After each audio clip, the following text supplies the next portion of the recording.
Hello everyone. This is a really tough video to make today. I was really on the fence about it. However, it was a story that I found some interest in.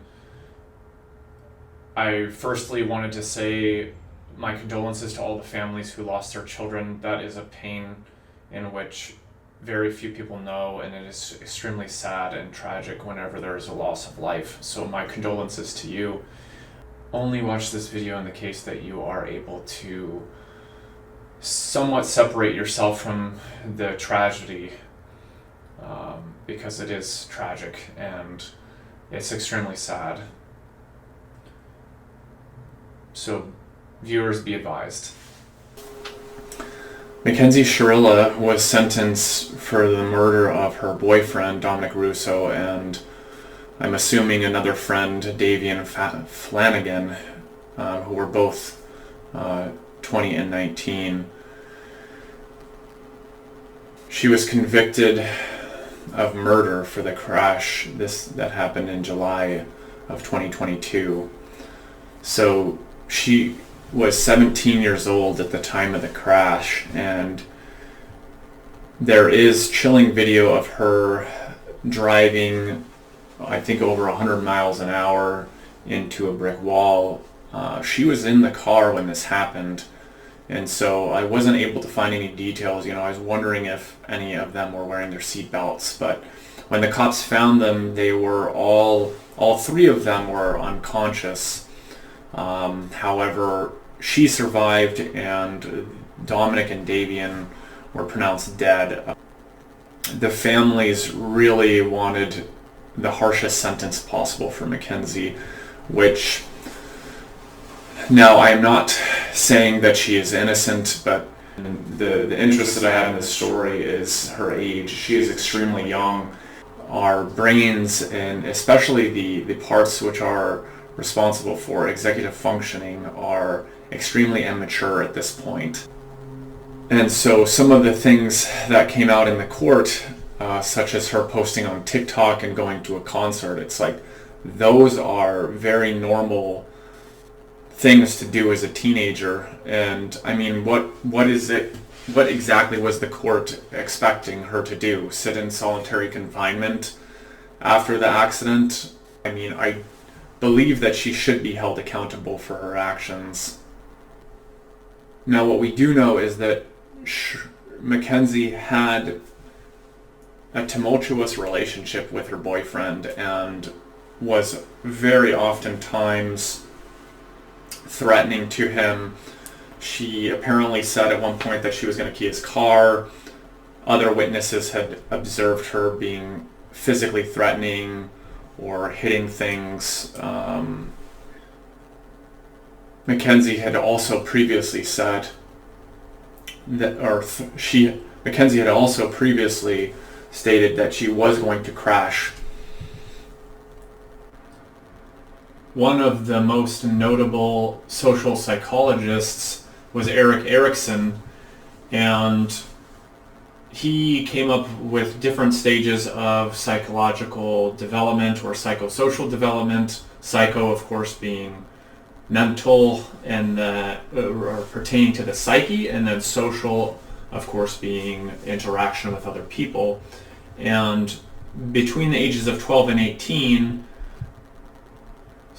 Erikson identified the ages of 12 to 18 to be identity versus role confusion. And as you can see here, important events include social relationships, questioning who you are.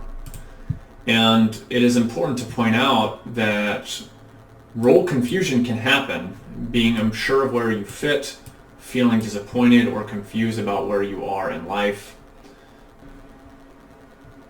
It is important to note the consequences of role confusion. Difficulties with commitment.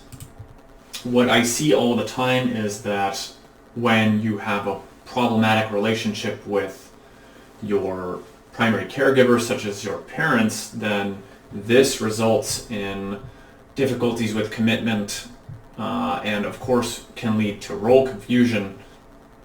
We also know that teenagers who experience role confusion will of course have worse mental health and well-being. Weak sense of self. This is directly from the American Psychological Association.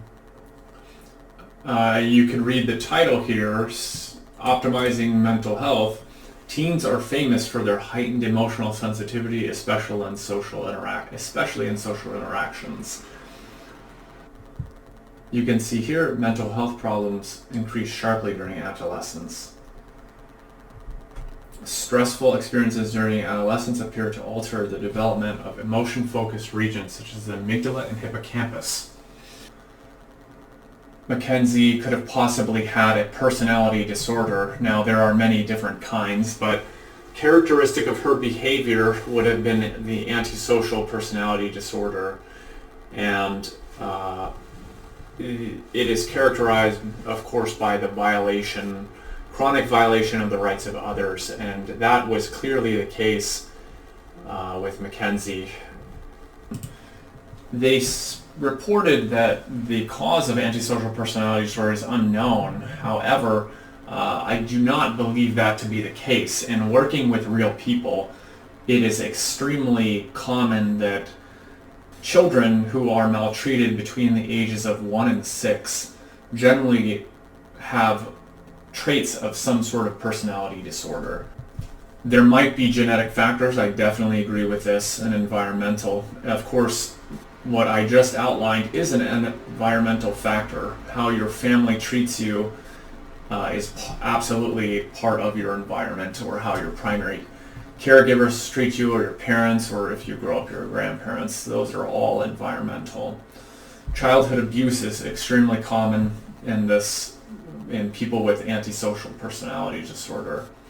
Men are more affected than women, and that is likely due to psychological differences in outward aggression. We know that women tend to be more verbally manipulative or verbally aggressive because, of course, men demonstrate outward aggression. There are several things in the Mackenzie case that point towards her attempting to manipulate and attempting to flatter people who she was close to. It's hard to know if any of the things that she had done or said were lies, but showing remorse is again a huge characteristic of someone who is antisocial. By the way, the other name for antisocial personality is sociopathy. When you hear of a sociopath, of course, someone who has a pathologic view of society, hence breaking the law and not caring about others and violating others' rights. Here is the key point in the Mackenzie case, is she clearly had no regard for the safety of herself and others due to her actions.